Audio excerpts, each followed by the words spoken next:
Hi, Steve Sandner here, and I'm just reading a book now called The Science of Getting Rich, and it's by Wallace Wattles.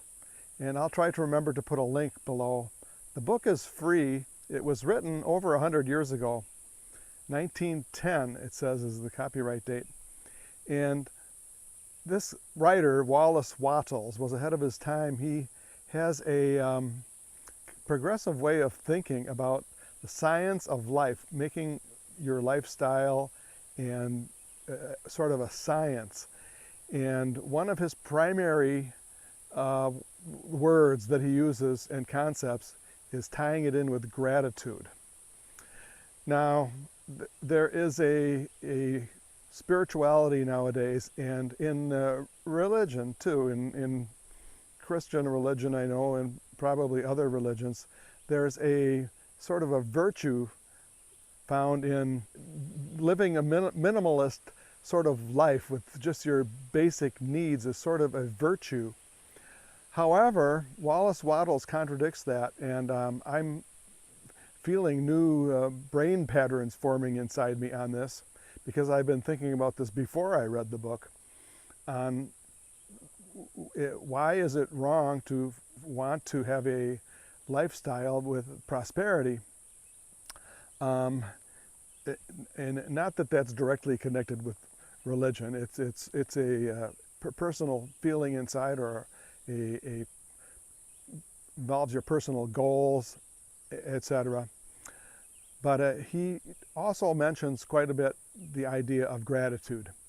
Now, that's something that I'm sure I have room to work on.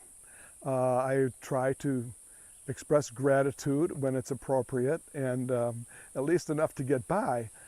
He takes it to a different level where you should be expressing gratitude all the time. And we have whoever is out there listening to me talk, and myself, there may be people in other countries, but for instance, we have a lot to be thankful for living in this country. We have a lot of controversy going on with politics right now, and whatever side of the political spectrum you're on, there still is a lot of good to be found in being able to live in this great country we live in. I've traveled a couple of times to somewhat third world countries. I know Morocco had some third world aspects to it. When I was in Morocco, which is in northwestern Africa, just south of Spain, just south of the Rock of Gibraltar.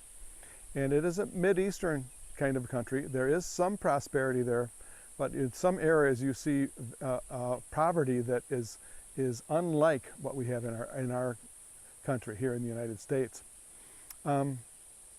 I also have to be thankful for the opportunity, and I'm personally thankful for having this location that I live in nature, which has been a dream deep inside of me for most of my life, and now it has manifested itself, which of course I want to be thankful for that. It's easy to dwell on the things that we don't have, or the things that we can complain about. So anyway, Wallace Wattles talks about this in his book, The Science of Getting Rich. And his claim is that it's natural for the human being to want to have prosperity. So when you express gratitude, you are bringing out a good part of your inner soul. Now, interestingly enough, when I was in Singapore, and there was an Indian family that I got to know fairly well, and I was very profusely thanked them for this wonderful dinner they invited me to, and they said, you know, Steve, in India, it's part of the culture that we don't go overboard saying thank you, or giving thanks in this way, because it implies that we are doing something that we wouldn't normally do by being giving. So there's no need to say thank you. So I said, okay, that's very interesting.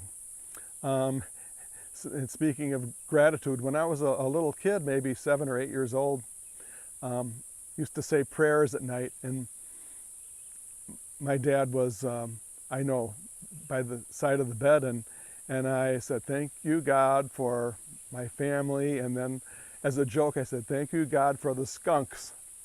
That's exactly what I said. And my dad very sternly said, no, you should never say that about God. That's very wrong for you to do that. And I was totally shocked, and this was on my conscience for months or maybe years after that. I remember when I was at church at Christmas time, and I was playing the role of Joseph in the church pageant. And I thought, oh, I'm unworthy to do this. I'm sure God is mad at me for thanking him for the skunks. So I guess that's an aspect of gratitude that kind of got twisted around in some weird way. I'm also profoundly grateful for the opportunities I have. I could say that, yeah, I'm living paycheck to paycheck, and to be honest, my work schedule this summer is very lean. I actually don't know how it's going to actually pan out for me to get through the summer or the future. Other things are in the future are much unknown right now. I won't go into it in detail, but all my jobs here and in Arizona are sort of up in the air right now in a way that it hasn't been in the last 8 or 10 years. So I could complain, but yet I have so much opportunity, and I have a chance to concentrate on possibly going other directions.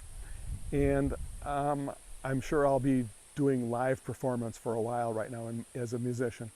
But I'm thankful for the tremendous opportunity there is for musicians now that wasn't around 10 years ago, or maybe even 5 years ago, for going on the internet and selling music online and creating a culture and finding a niche, which I'm learning through The Online Musician.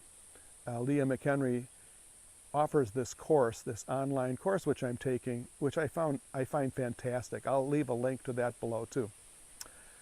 So anyway, it's time to be grateful. It's also summer, and the weather is beautiful in northern Michigan.